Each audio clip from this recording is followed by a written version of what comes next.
Again, welcome everyone to today's Norms and Behavioral Change talk, which is hosted by the Center for Social Norms and Behavioral Dynamics at the University of Pennsylvania. My name is Samira Sayed, and I'm the Managing Director of the Center. I'm going to get us started today with just a quick introduction to this series and today's speaker. And after that intro, we'll go into our main talk, which is going to be by Dr. Sanchayan Banerjee from King's College London. And both during the talk and afterwards, we're going to have the opportunity for Q&A. So I'll describe that a little further as we go along. But for those of you who might be new to this series, the NoBeC talk series is organized by the Center for Social Norms and Behavioral Dynamics at Penn, with the support of the Philosophy, Politics, and Economics program, and also in partnership with the Masters of Behavioral and Decision Sciences program. And the center itself is a research center which specializes in consulting, research, and training services to organizations throughout the world that are seeking to enact some sort of positive behavioral change. This is just to let you know the agenda or the schedule that we have for the remainder of this series this year. After today's talk, we're going to have a bit of a summer break, and our next talk will be taking place on August 28th. So this is just a heads up, and you're welcome to follow the QR code so you can register for the remaining talks that we have through the end of this year. A couple of notes as we get started. Please kindly mute yourself as the speaker is presenting. If possible, please do keep your camera on so we can have a more interactive dialogue today. And for any questions, you're very welcome to use the chat at any time or raise your hand. Sanchayan has noted that he welcomes any questions, clarifying questions that come up during his presentation as well. So just a side note on that. And with that, we can head into the talk for today. Just a bit of introduction on Sanchayan. So Dr. Sanchayan Banerjee is an associate professor of economics and public policy at the School for Government in the Policy Institute at King's College London. He's a visiting fellow of the London School of Economics, the Institute for Environmental Studies, and Amsterdam Sustainability Institute at VU Amsterdam. His research focuses on developing citizen-oriented, participatory, behavioral public policies and testing their effectiveness and legitimacy using experiments. With that, let me stop sharing my screen so that Sanchayan, you can share yours. And as you do that, I'll just share with everyone that Sanchayan's talk today is titled Nudge Plus, Putting Citizens at the Heart of Behavioral Public Policy. And with that, I hand it over to you, Sanchayan. You're just muted at the moment, so there we go. Thanks again so much, Sanchayan, for joining us. Thanks so much, Samira. Thanks, everyone. Good afternoon, morning, evening, wherever you are. It's evening for me. The church bells here were going off. Probably, you know, the Pope has been elected, and somewhere in between my talk, we'll have the new Pope, so the church bells should go off. But really nice to be here, and I'm grateful for the invitation. And funny thing, back when I was a grad student, I had applied to the NoBeC conference, I think, or workshop, and I had been rejected. So when I received this invitation last year to present in the talks, I was really, really impressed and flattered, to be honest, that I'm given this opportunity. So yeah, I'm looking forward to the discussion. I'm not presenting in a more traditional format of a paper. I'm presenting more of an overview of my research that I've been doing over the last sort of decade. And much of this is with Peter John, but various other colleagues that I'll attribute as I go along. So just as a starting point, I mean, many of you probably have heard of the word nudge. Nudge Plus is this new kind of toolkit that we've been developing for almost a decade now. And effectively, the idea of the plus is to emphasize the bit that when you nudge people, there's always something more that goes on along with the nudging. It doesn't just stop at sort of that automatic kind of behavior change that is implicitly thought would come around. And this is the idea that somehow you can embed some kind of participatory mechanism in the design of the nudge where citizens can themselves empower in a behavior change process. So it's a combination of top down and bottom up, and hopefully I'll be able to convince you as I go through. Um, so without further ado, I mean, as I've said already, the star for today, and this is a bit provocative, of course, but yesterday has been this widely acclaimed book by Richard Thaler and Cass Sunstein called Nudge. And Nudge is any aspect of the choice architecture. That is alters how information is presented to people. And the reason I know that this is quite naive to present this definition when this has been talked about so much, but I think there's so many definitions of nudges that all I'm trying to emphasize here that I'm sticking with this definition. And there are various different generalizable facts about nudging. I've listed three of those that would be the most relevant to my talk today.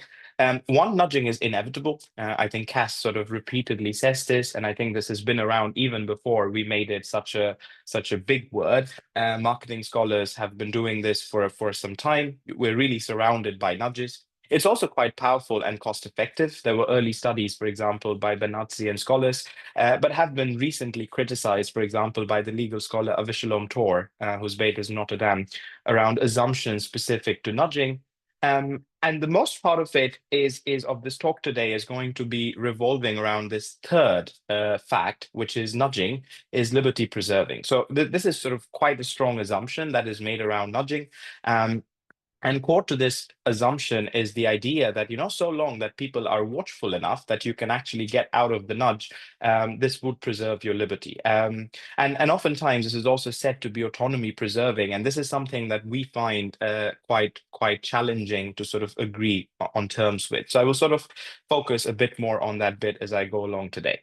Now, the nudge revolution led to this rapid increase of behavioral insights globally. I'm quite central to this new field called behavioral public policy. I'm also hosting the BPP conference this year for those of you that might be interested at King's. And this map is a nice sort of way to capture this. It shows more than 700 organizations today, whether they're in governments, they're in firms, or sort of nonprofits, which are using these kinds of behavioral insights, not limited to nudging, but encompassing sort of a broad range of toolkits to make public policies. And it's a really vibrant field where people are working on this. Now, most of this doesn't really come without criticism. Now, one of the main critiques around nudging has been this idea that nudging works in the dark. And here's a small kind of anecdote. A few years ago, I was in India visiting family. My cousin, who's a bureaucrat, we were traveling together, and he was trying to book tickets to go somewhere. And he was in the other room. And in a few moments after he booked the ticket, I see him storm out, really, really angry. And I was like, what's going on? You were just booking tickets to what seemed to be a really fun holiday. And he came out and he said, oh, these guys, they tricked me into donating to a charity. And I was like, okay, sure, but how much did you really donate? And he said, something like 10 pence. And I was like, that amount is really not substantial enough for you to be that pissed. And then he said, no, but I'm not upset at the amount of money I've been giving to this charity. It's just the fact that there was this little box at the end that was ticked in, and I felt like I was tricked in. Now, what happened as a consequence from that event, every time now when I visit him still and we're trying to buy something and I sit around with him, he's super, super conscious at any kind of digital screen that he sees. And he has this idea that people will trick him into donating something. And that's one of the problems of sort of getting people to change their behaviors in this way, that oftentimes when the means to the ends are not very clear, which sometimes can happen with nudging. And that is sort of where the critique really comes in from Luke Bobbins, for example, that nudging works in the dark. It can be slightly challenging. So this is a study at the bottom right, that you see from Borders, Doctors Without Borders. And effectively what happened was they increasingly sort of increased the size of the default where people would make a donation to a charity. And that raises kind of the question, and this paper they kind of discuss, that if you really donate more than you want to because of a prompt or a nudge, is your donation really autonomous? And if it's against your wish, is this donation really preserving your autonomy? It can still preserve your choices, your liberty, but there might be something unethical about the way of presenting nudges in this certain way that might undermine consent. Um, so with that in mind, that kind of anecdotal story and evidence, I'm a big sort of nudge proponent. I started my career with this. I often say that 2022 was the year of doomsday for nudging. Everything that possibly could have gone wrong in terms of the critiques went on that year. Now, just to scale back a bit and get you a sense of this literature, which many of you might be aware, On the left, what you see, this sort of quotation from The Guardian. This was in 2011. So when nudges sort of were becoming a thing, and the nudge unit was popping up in the UK. David Cameron back then had added this to the reading list of his cabinet. This is quite a common thing in the UK, where British prime ministers add, a fancy book. I think there are about 10 of those to the reading list, and nudge was one of those, which led to the setup of the nudge unit. There was specifically something called the sunset clause, which is if nudges do not perform as this new government tool, they will shut it down if certain kinds of cost effectiveness ratios weren't met. Um, and on the context of this, there was something set up by the lot of the House Science and Technology Committee. Baroness Julia Neuberger was heading that. And of course, if you read the report, it goes into the technicalities where there's a quotation that says, if you put too much emphasis on this, it might actually distract you from the harder kind of fiscal policies, which are really what we need. Now, if you look at that, and then you fast forward 10 years down the line, you see this rather famous or infamous paper that came out in 2022 by George and Nick, the I and the S frame. And the kind of critique that was being made there is similar to the kind of critique that was being made even 10, 11 years ago when nudging sort of was becoming a thing. Too much focus on the individual system might actually get you away from the more systemic way of thinking about policies.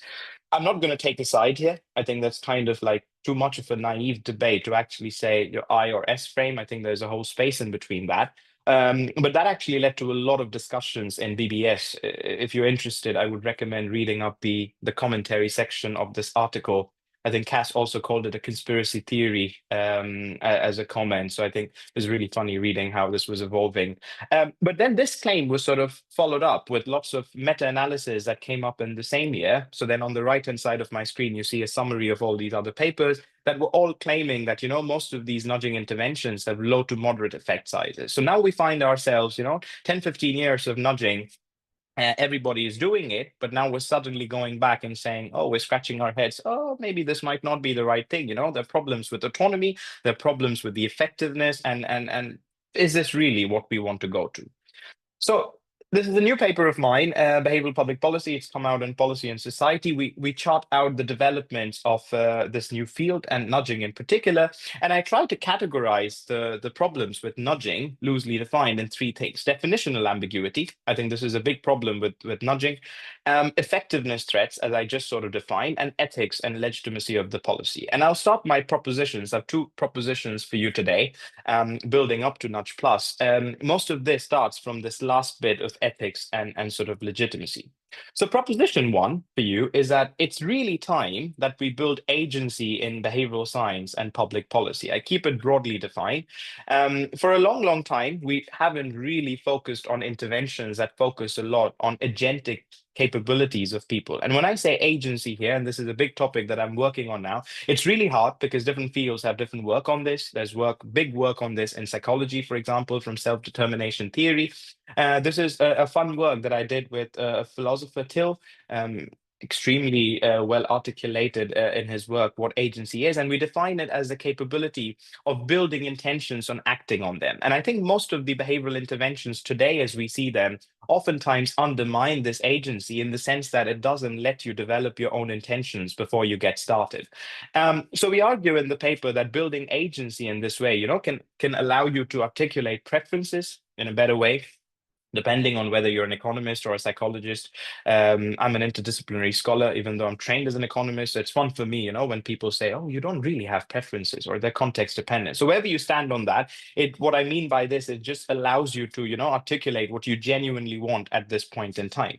It also allows you to foster this mature dialogue between citizens and state. And this comes in essentially handy at a point in time when with the nudge units, we're in a world of testing, adapting, and trialing policies again and again. So you really want that feedback to be happening. And if people do not know where they want to go to, there are concerns with how you can actually guide them to the end. And of course, limiting these concerns of manipulation would only ensure more legitimate policies, so greater uptake. So that's where we stand. This is a rather sort of conceptual piece. I call it a thinking piece where you sort of lay out some of these propositions. Now, when we put out this paper, this is a sort of an interesting kind of take. Richard Taylor tweeted about our paper And the way I sort of see about this is that I think it's interesting if you read, he says, interesting topic. Note that they advocate for designing interventions that increase agency, the opposite of what Nick and George want, which is mandate. Sharp. This is exactly at the time when the IS frame paper was coming out. Cass and I at least prefer opt out. Hard question: how much agency do people really want? So this is a fundamental question. This trade off between the effectiveness of the policy and how much agency do you really give people. So if you think about the S frame policies, they're on one side of the spectrum, with command and control, top-down policies, really thinking about structural changes, very kind of limited freedom to individuals in terms of what they do. On the other side, you have what we were arguing is giving people more agency to actually let them choose what kind of policies they would want. And somewhere in between, you have the nudges, and that's kind of the sweet spot that they want to do. Now, in this debate, this is when I started doing some empirical work around this. And oftentimes, this debate has been approached by academics in two ways, especially around the nudging literature. One of them has been to sort of say, sure, nudges are not transparent, so why not just make them transparent? Just say that this is a nudge, attach it with an information disclosure. That's one kind of approach to sort of going around this critique. This is sort of the ex ante way of looking at it. The other one is just sort of saying, what, we're just going to ignore this. We're going to nudge you anyway. And ex post, we're going to ask you, do you support it? And that's also a measure of legitimacy. We went back and we sort of proposed, this is new work with Molly and Peter, and we said there could be a third way. What if you ask for consent, and sort of let people decide whether they want to be nudged, and let's try to think about what happens if people actually say they do not want to be nudged. This is something which in the philosophical literature has been proposed in 2013 by a guy called Wilkinson, as consensual manipulation. So you try to manipulate the consent. Now that was as a concept, it existed for a while. No one had tested it. We took it through the IRB. Effectively, what we did was we did two iterations of this, once in a group of 2,000 people in the UK, representative sample with charities, and then with 10,000 people for external validity. We effectively asked people for whether they would like to be consented to nudging to donate to a charity of their choice, a certain amount.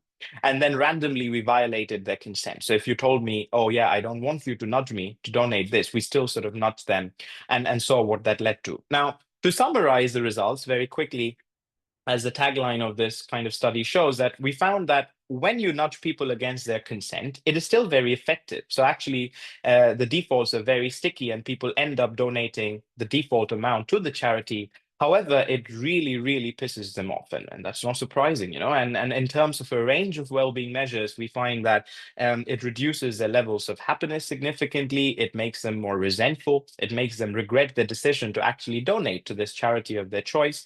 And it actually also reduces their support for both the governments and the charities. And this sort of holds out in both these samples. And that sort of leads us to argue that, even though nudges can be thought to be liberty preserving, they actually have some kind of effect on you in terms of the autonomy, because that's not really what you want to do. And actually, the takeaway of this paper is not so bad in the sense that if consensual nudges work as effective as non-consensual nudges, why not make every kind of nudging more consensual? Of course, it's an extreme claim, because here we're just testing with charities, but I think that there's good scope for this to be validated. So that's kind of for those who are interested in sort of the numbers.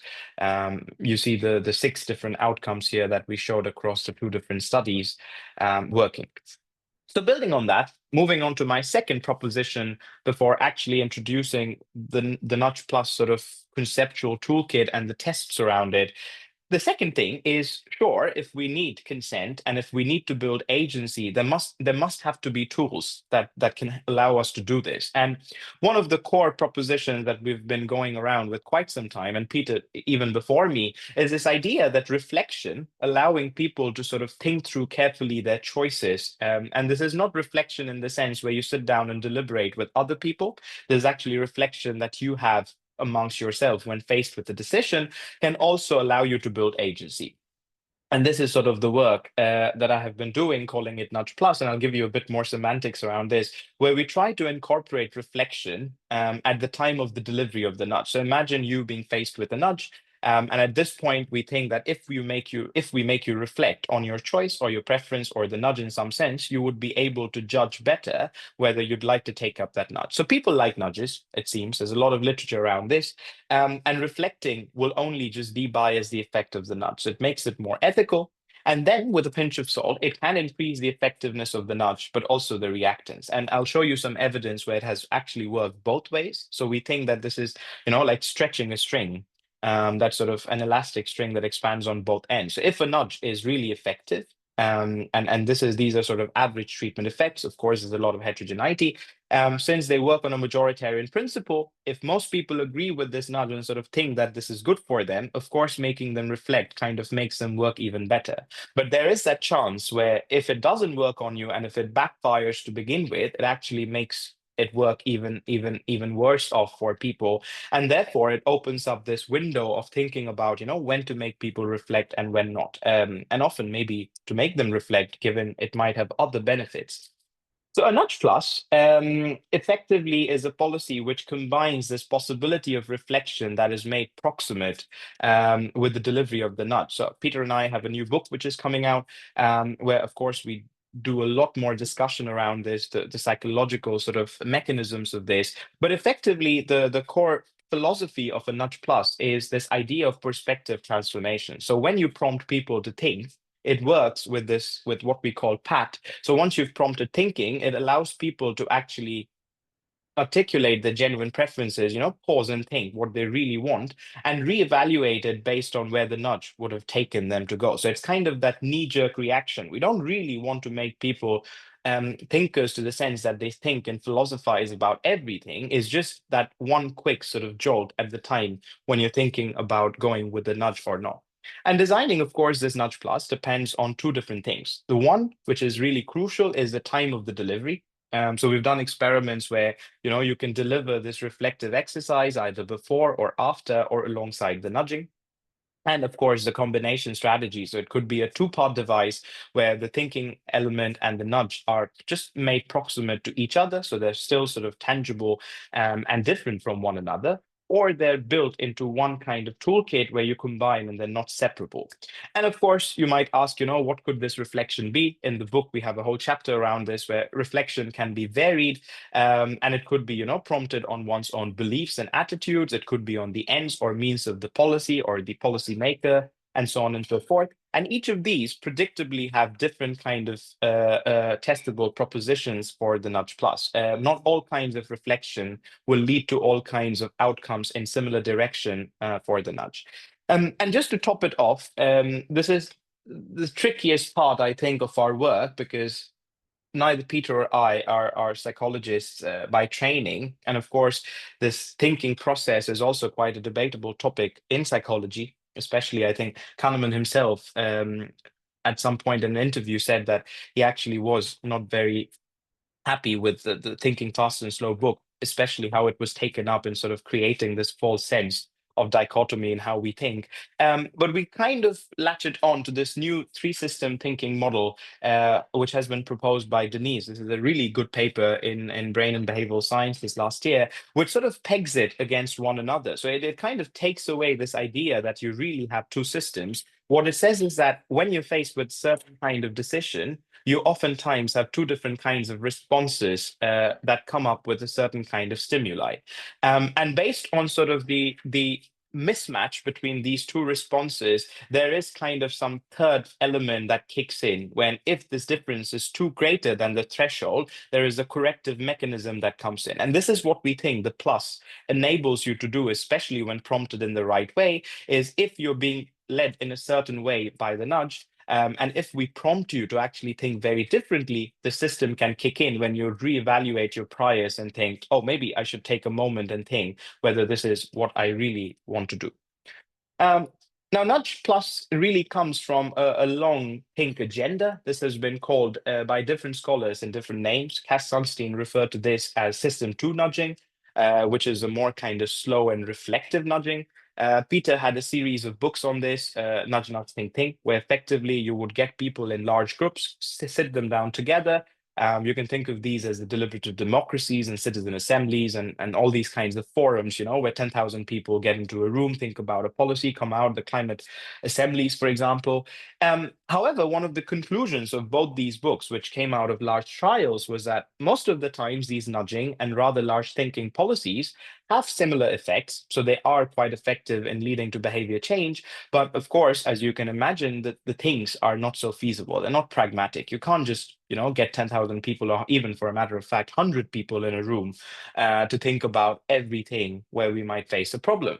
And this is sort of when I started thinking with them and Jerry that what if we actually introduce the idea of a mini think?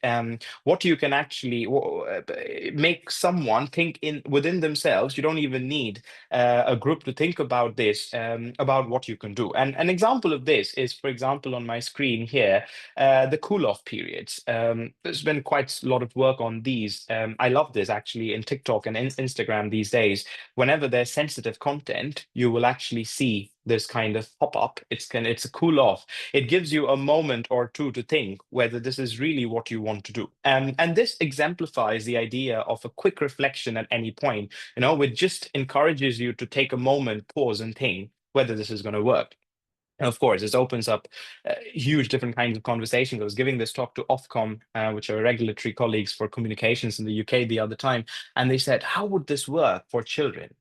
And I'm not sure. And the proposition they had was actually out of curiosity, if you show these kind of cool offs to children, it would have very different effects than if you had shown it to adults, because children are generally curious. When they see a cool off, they actually want to do that thing even more. For them, it's like, oh, what's on the other side, So different people might react to this differently. And of course, this is something that we're testing. Similarly, there's also the proposition that, is it really good for one person to think by themselves? So now we're running a series of experiments where, for example, we're thinking, how many does it really take to think? There was a very interesting paper that came out in Nature a few days ago. It was a perspective that said it takes two to think. It kind of gives this philosophical kind of perspective at how, with two people, you have the other person as a sounding board, and therefore it's great for generating new ideas. But there's very little evidence on how much actually does it take to think and what's the best kind of communication. So there is a lineage of literature around this. Another example is rather than taking on a fully holistic deliberative task, you can also make use of information disclosure prompts. This is something I use a lot in my trials, for example, where you just see a pop-up that comes up. This is not sort of giving you no information, it guides you. So there is a kind of a detailed flow to this. And this is one that says, oh, are you sure you want to do that? It's kind of just that knee-jerk reaction, which says, clicking yes will make Comic Sans your new system default prompt. We often face these kinds of pop-ups. Seriously, have you thought this through? I mean, we don't really say it in that kind of undermining the potential way. But again, the idea here, the plus, is really this reflective element that you assign with the nudge that makes you pause for a brief moment and makes you think whether this is what you want to do. So just to end my talk in the next sort of 10 minutes, I give you a few examples of trials that we did over the few years and kind of summarize the findings here. So early part of my career, I came a lot working on food policy. I'm trained as an environmental economist in the early days, so I used to do a lot of work on foods. This is an interesting experiment we did where we tried to compare the effectiveness of a range of different behavioral interventions. Some of you might have heard of this other toolkit called boosting. It's quite popular these days. It's led by two German scholars, Ralph Hertwig and Till Grunyanov, my said co-author. And effectively boosting is this other way of empowering people. So it falls within the same kind of agency enhancing umbrella of toolkits, but it does it by educating people and building their capacity. So where Nudge Plus is just making people reflect at the point of giving the nudge, a boosting would take a more kind of an educative mechanism where they really train you and give you better competencies. And of course, ways of doing boosting. So one of the aims of this was to test the effectiveness of a range of different policies, nudges, nudge pluses, and sort of boosts. We did this in an online setup. This was a quasi-consequential study where effectively people went through an online delivery system. They had to place an order for dinner, for takeaway that would be delivered for them. And effectively, we showed them various combinations of menus. So if you see on my left-hand side, you see all these different kinds of treatments summarized.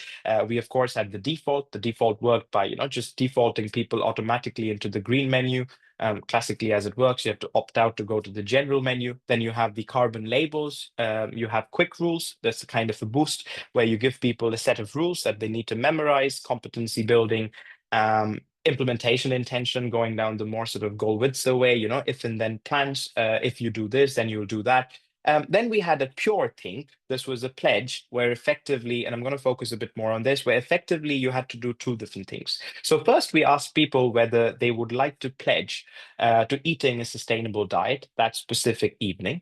And of course, this was done binary. So we said yes, no, and indifferent. And then if they said yes or no, yes or indifferent, then they were made to think again. So there was a second step of thinking where effectively they were asked, sure. You've said you want to have a sustainable diet. What do you think will sort of prevent you from having this? So how confident? And then there were a series of questions eliciting some sort of barrier. So now this is sort of a two-stage thinking process. And then based on whichever barrier they told us, we sort of, in the nudge plus treatment, we got rid of the second stage of thinking and we just gave them the kind of default. So just to give you an example, if someone said, oh, I'm someone who gets tempted by meat on the menu, if they just do this part of the thinking, we give them sort of the default where they're automatically defaulted. Now, what happens in this kind of a combination of a think and a nudge is that we sort of argued in this paper that the first step is taken by the customers in terms of thinking of what could prevent them from actually getting to where they would like to go.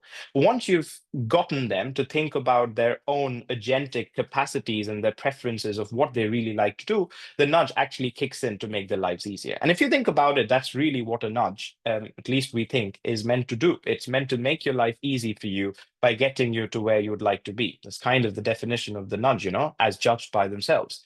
So we tested combinations of this where the thinking was done before the nudging, and then we reversed it where, people first were nudged, then allowed to think, and then reiteratively were given a different nudge based on their thinking. And now what you see, and that was sort of the findings, was less is more here because we have greenhouse emissions for diets. We found that this nudge plus three, which is where, this idea of you telling me what the barrier is and then me assigning you to a specific kind of nudge that we think would work on that barrier, is the most effective in actually reducing the emissions for you. And of course, that's not like a magical finding. If you tell me and I give you a policy that, allows you to overcome that barrier, it works quite well. So all policies were relatively better off compared to the control. This is all significant with multiple hypothesis corrections and stuff. However, if you go that extra mile where you make people think first and come up to you and tell you what they want, nudging them becomes slightly easier for you. That's where the plus sort of kicks in. So we've done quite a lot of trials across different nudges in different settings, in the field, in the lab, online. So yeah, it's just summarized there. The one on the left is, for example, with social norms. And again, we found in this case, most of the work, and this is where Christina, of course, and other scholars here have done a lot of work on internalization of norms. And one of the crucial findings in this literature, for example, is that if you do not internalize norms, and I try to put you in a certain norm, that norm is going to backfire for you. So you really have to, internalize this norm to work with you. However, this is oftentimes with social norms when you receive these letters that are sent out to people, the feedback letters, energy or waste or whatever, it's kind of assumed that you would conform to the norm. No one really assesses whether, you personally agree with the norm or not. So in this work with Julian, what we did was we had multiple different treatment arms. In one of the arms, we made this process really explicit. So before we actually bombarded people with the social norm, we asked them, what is your personal norm around vegetarian diets? Do you personally feel that this is something you'd like to conform to? And then we exposed them to the norm. And effectively, what we found was that the larger the distance between the personal and the social norm, the harder it is to close the gap. And of course, there's a threshold beyond which, if you try to do it, there's a backfire. So there's a 10% of the population where actually, if these norms do not align, the backfires. But for people who were closer enough to their social norm, when you make them think about closing this gap, after eliciting the personal norm, actually the effectiveness of the social norm doubled in terms of reducing their choices. So it was quite an interesting finding for us, that actually making people think when they're aligned with the norm can increase the effectiveness of the norm. And then we replicated some of this. This is one of my PhD students, the second paper. Philip, we did this in a German cafeteria across, I can't remember, probably it was about 8 weeks, where we exposed people with the possibility of designing two different kinds of nudge pluses. So one was thinking about the specific kind of default, and the other one, there was a label, and we made them think about the label. And in both the cases, we found that there was a sustained effect. Well, I can't call it long term. It was long term in the sense that it was more than one shot, but the effectiveness in terms of actual meal choices went down by about 5 to 8%, which persisted over time.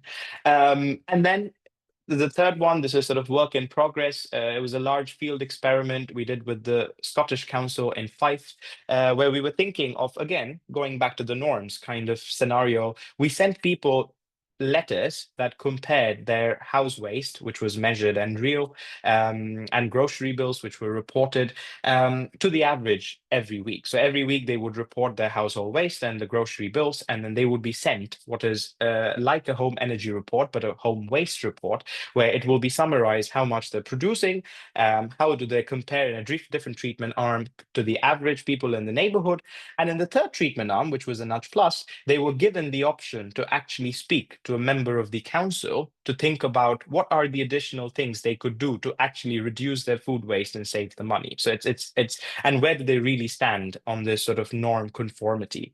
And again, the finding in this is quite positive in the sense that giving that extra option to people in terms of thinking through where they stand in terms of the social norm and the conformity and how they can reduce it, actually compared to the nudge, reduced waste by about 350 grams, where the only letter was not effective compared to the control in terms of reducing the food waste or increasing savings from the bill. So again, there is this idea that, reflection, especially around these norms, can help people to get to where they want to go. There's also a lot of work I've done in terms of backfires and sort of positive spillovers. This is the idea that, if you're engaging in one good action, does it then sort of carry forward in terms of other good actions? The idea sometimes that if you're nudging, again, great work by Julian, and there's actually his job market paper this year, where we kind of show that, engaging in some of these social norms, can actually lead to moral licensing effects, where if people first consume vegetarian diets, then they donate lesser to charities. But again, we kind of show that, this kind of backfire is very immediate and kind of goes away if people have good intentions, and especially if they're made to think about these intentions in the long term. So this is the paper on the right, where we kind of summarize some of these findings. Now, so far, everything seems to be hunky-dory and great and bright future, but it's not really that good. This was one of the first nails in the coffins for Nudge Plus, where actually we were like, wow, okay, it doesn't work, sometimes. So everything I've done with diets is great. Everything I tried to do with vaccines is not so great. This was post-COVID. When everybody had to do something with COVID. We also wrote a grant and we received one from the British Academy. This is a large team. Again, with Peter, but various other colleagues. This is a study across the G7 with about 42,000 people in the G7. And effectively, we were trying to think, can empowering people to think about some of these vaccine policies improve the vaccination rates across the households? And I'll summarize this for you because this was a large trial. So what you see on the left is we have three different kinds of policies apart from the control. We had the nudge policy, where effectively these are all hypothetical scenarios, by the way. So these are vignette experiments. This one is a vignette experiment.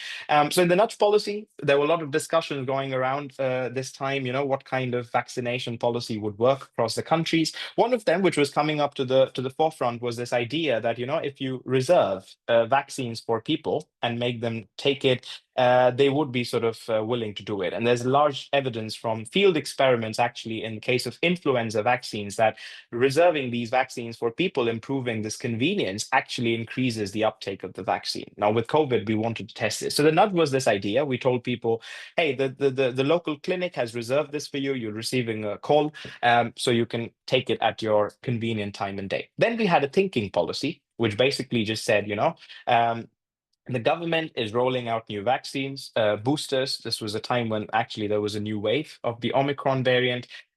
What do you think about the pros and cons of government ruling out boosters at this point? And then you had the Nudge Plus policy, where effectively we had the same kind of default enrollment for the vaccine, but then we asked people to think about pros and cons effectively in terms of them taking the policy. Now, what you see on the left are intentions. So we asked them questions: how willing would you be to take a vaccine under these scenarios? It was an A/B trial. On the right-hand side, you have the policy support. How willing will you be to support if this policy is rolled out? Now, one thing which we found, which is very different from the literature, is in terms of intentions, people stated that all three policies actually they're unwilling to take them. So the intentions were significantly different from the control, and there was a backfire. What we couldn't understand was when you look at the nudge, effectively, even though people are not willing to take that vaccine for themselves, they're not different from supporting it from the control. So for them, that nudge policy is equally indifferent to what you have in the control. They're okay to go forward with it. Now, this is where sort of the idea of the reflection kicks in, is oftentimes people do not actually think through what these policies could mean. So if you look at the Nudge Plus, what we saw was there was a sharp decrease in the willingness to actually support this policy. And what we argue in this paper, that thinking about these kinds of policies, where you might realize that this doesn't work for you, could also actually lead to reduced support for the policy, which is the right signal, which otherwise can be blurred in a general sense where the policy is very implicit. So even though the policy backfires, it opens up this window where you are able to actually assess the benefits or not of the policy, and correctly sort of convey it to people. So my last 4 minutes, this is sort of just to summarize. So I think reflection we've seen can improve the effectiveness of the nudge. I think this is domain dependent, especially when the nudging is sort of effective. This increased benefits becomes even more. It can foster mature dialogues, especially with this vaccine story, where, with legitimacy. Now I do a lot of work, for example, on combinations of fiscal and behavioral policies, looking at taxes, carbon taxes, and this becomes really, really very important, where people can convey their sentiments through public support. It can limit reactance and minimize backfires while also promoting positive spillovers, as some of my work has shown in dietary space. Of course, it promotes well-being, as the consent study kind of showed you at the beginning, where if you respect that sort of what people come up with, the agency, it increases the chances they would be more happy, less resentful, and more supportive. It can help democratize nudges and also make them more effective. And of course, increasingly, we're surrounded in a world where nudging is becoming so well discussed that we need to think about how to make this policy self-sustained as we go forward, tackling with some of the critiques. And there are lots of new ways to actually think about this, many of which I'm working on. So for example, we're still, I would say, like boosting in a proof of stage concept. I mean, nowadays I start doing more trials with governments and stuff, but I think it's not still such a large toolkit as the nudging, course. So we need to work carefully on the design options, need to get beyond this idea of just prompting reflection through a dialogue box or a prompt up or a cool off. I'm doing a lot of work, for example, thinking about, whether reflection can work with an AI like a chatbot, or does it really need yourself or an individual? And sort of what are the drivers of Nudge Plus? There's a really cool paper that came out in PNAS by some of my colleagues. I was not involved, but they show that, some kind of nudges work better for people who might be cognitive misers or who might be, constrained for time. So effectively defaulting people when you're in a rush works really great. Educative nudges are not so great when you're in a rush because you need more time. So I think there is this element of thinking about, what kind of cognitive process are you really tapping in as you're going forward? So that's sort of where I'd like to stop. I hope I could add something meaningful, and really looking forward to your comments, suggestions, feedback going forward. Thanks so much.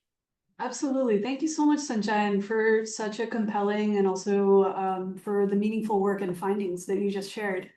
I turn to everyone who's here, all of the participants. You are very welcome to raise any questions, any comments that you might have.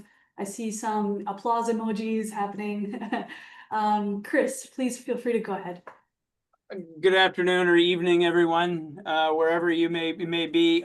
Let me start off with a preface by way of an apology. I am tangential to this group. I think I attended one of the talks maybe 9 or 10 months ago and haven't since. So I've got a comment, a topic, a question, all of it kind of wrapped in together. My application to this area is in anti-corruption work. And long story short, we just wrapped up a field experiment on bribery in Nairobi.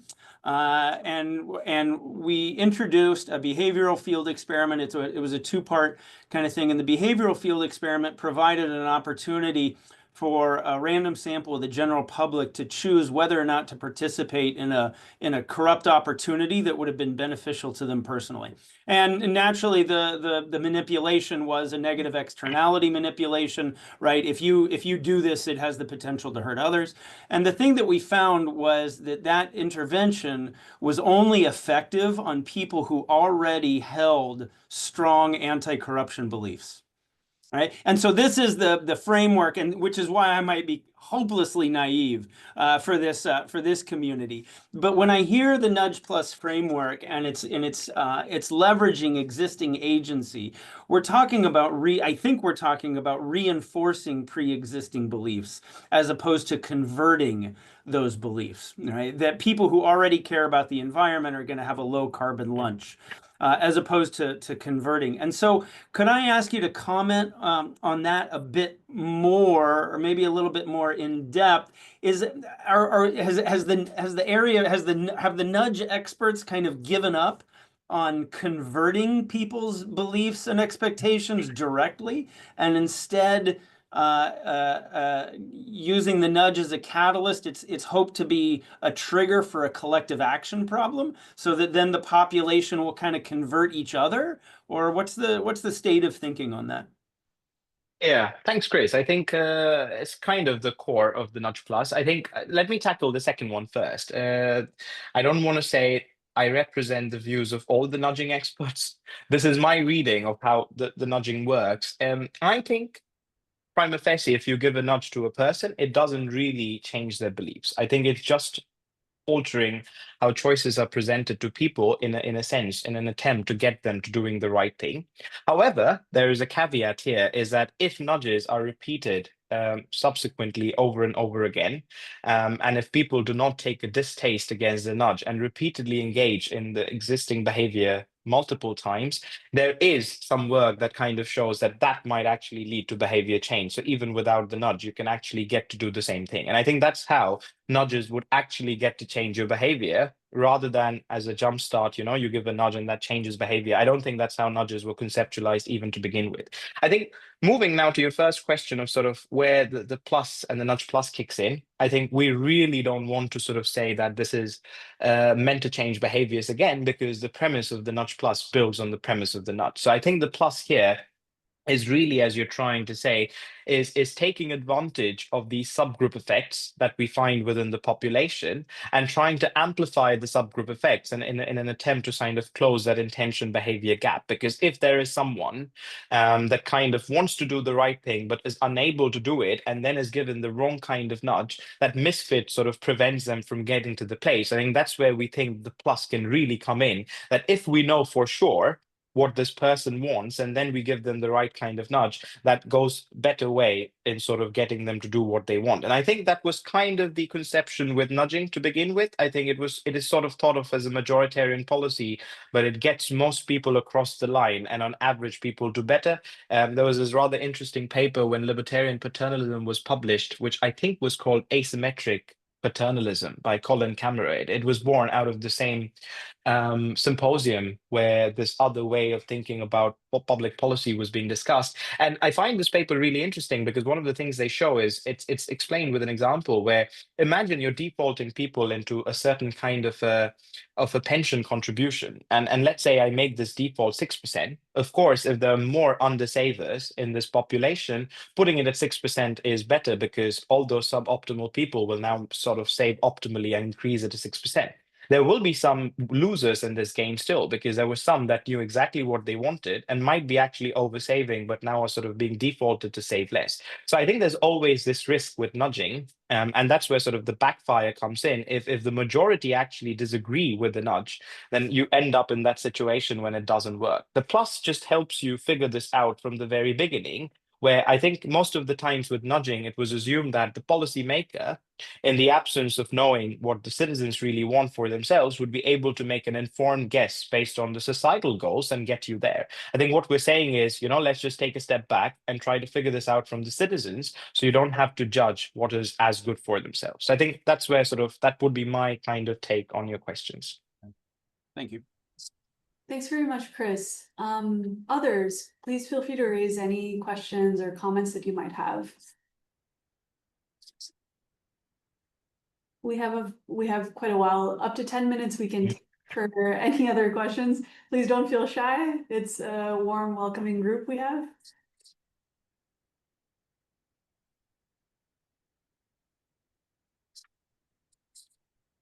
Let's see. I see a hand raised by Mudge. Please feel free to go ahead.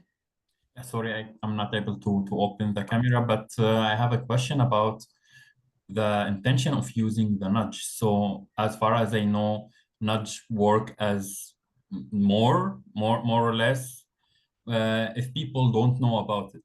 So the question is, what is the standard when we should stop using the nudge? Or what's the best alternative when people know about it, then it's not useful anymore? Yeah, thanks for the question. I think this is typically a critique that is raised by nudge, well, haters is probably too strong a word. People who do not like nudges. I think one of the critiques is that nudges are only effective in the first round or the first shot because they're happening in the dark. This is, once people become conscientious of the nudge, the effectiveness goes away. I think there is some element of truth to this. The first time when you sort of unconsciously are moved by that home energy report, it's because you think, wow, this happens. If you keep receiving that again and again, I think that appeal of that kind of that moral appeal or the psychological appeal of that nudge kind of goes away. I think here it's also important to understand what the definition of the nudge is. I think in today's world, where nudge definition is so fuzzy, where even information is considered to be nudge, I think it's kind of safe to say that yes, that might prevail. But I think things like the default would be fitting classically in your definition, that once you take account that there's a default in place, you become watchful of it and you're likely to opt out of it. I think that take some of the early examples like placing, a banana at an eye level or a fruit at, at the till. I think most of these things work because psychologically they're co-opting some of your volitional biases, and therefore, you're sort of acting as you would be and getting the right direction. I think that this is where sort of the idea of repeated nudging comes in. Sometimes when your existing behavior becomes repetitive in nature and you're engaging in this again and again, the prominence of the nudge in becoming hidden goes away, because now you've engaged in this behavior so many times. There's really fantastic work on this by many different scholars, including Catherine Milkman and on Angela Duckworth, on how long does it take for habit formation. There are different kinds of ideas around this, number of weeks, but I think if you sufficiently repeat it over time, the nudge will continue to have its effect, even when you are, quite visibly prominent around the nudge. Great, thank you much for that question. Other questions or comments from the group?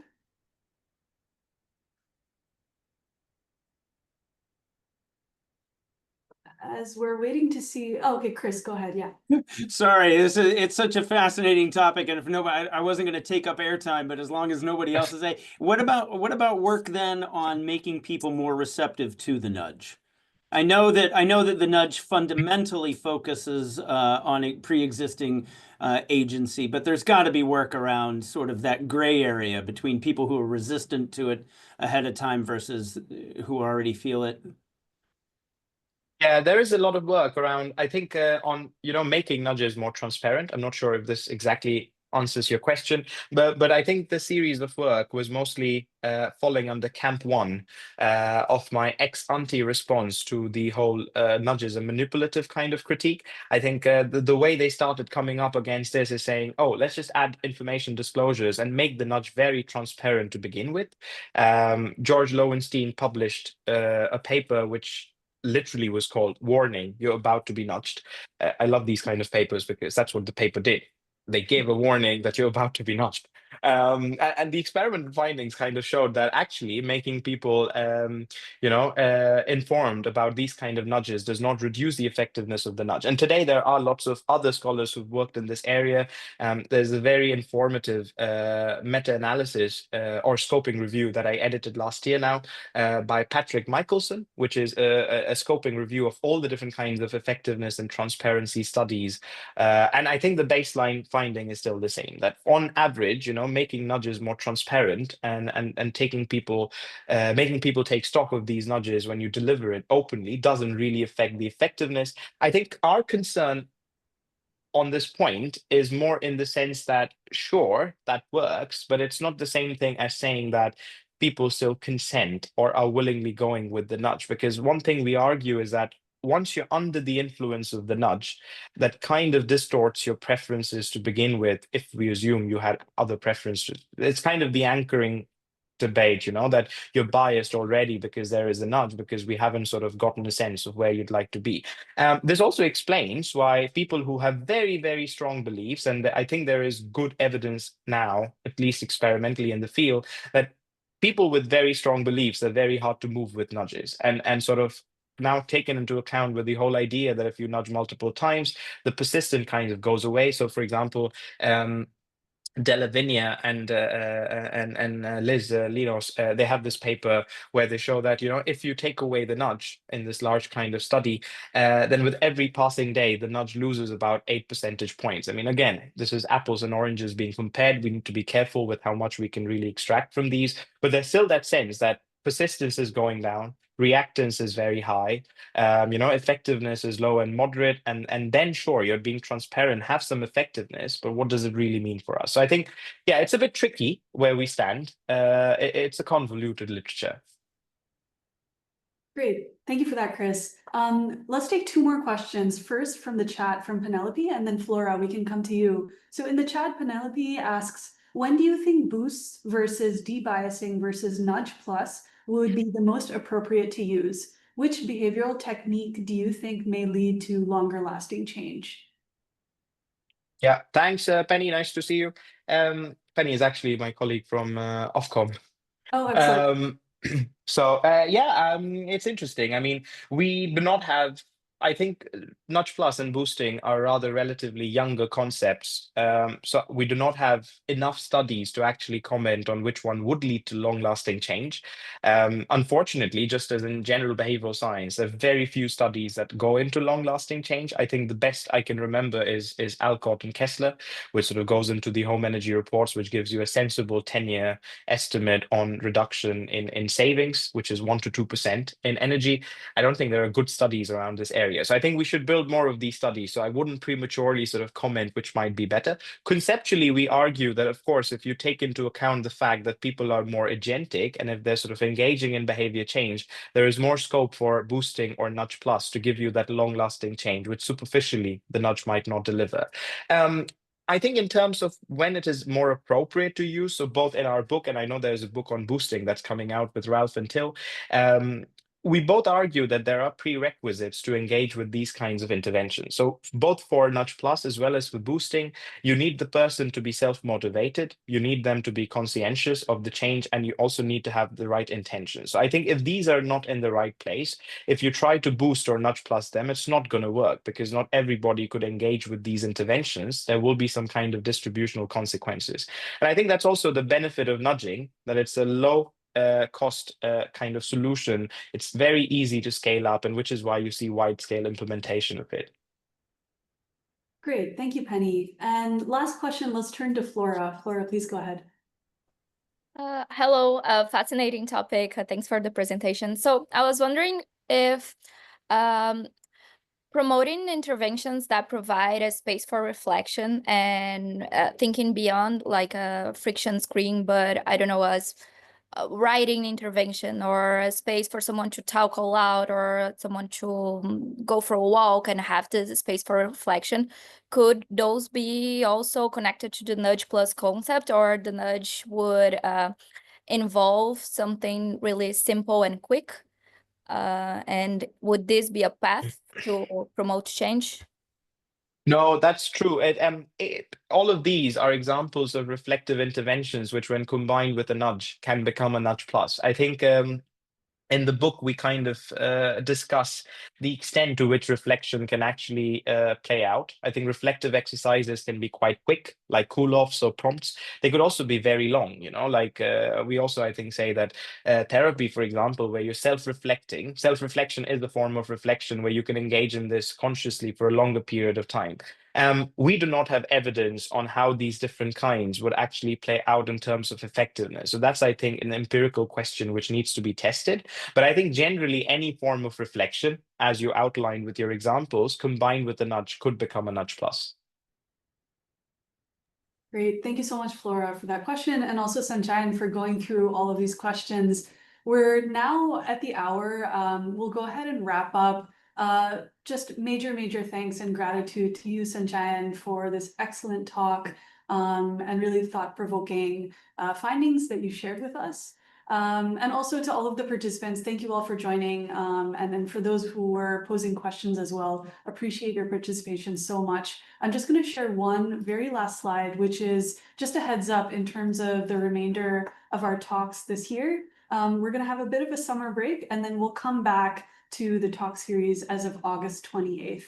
So this is just a heads up that we have 5 more talks through the end of this year, and we look forward to everyone joining us.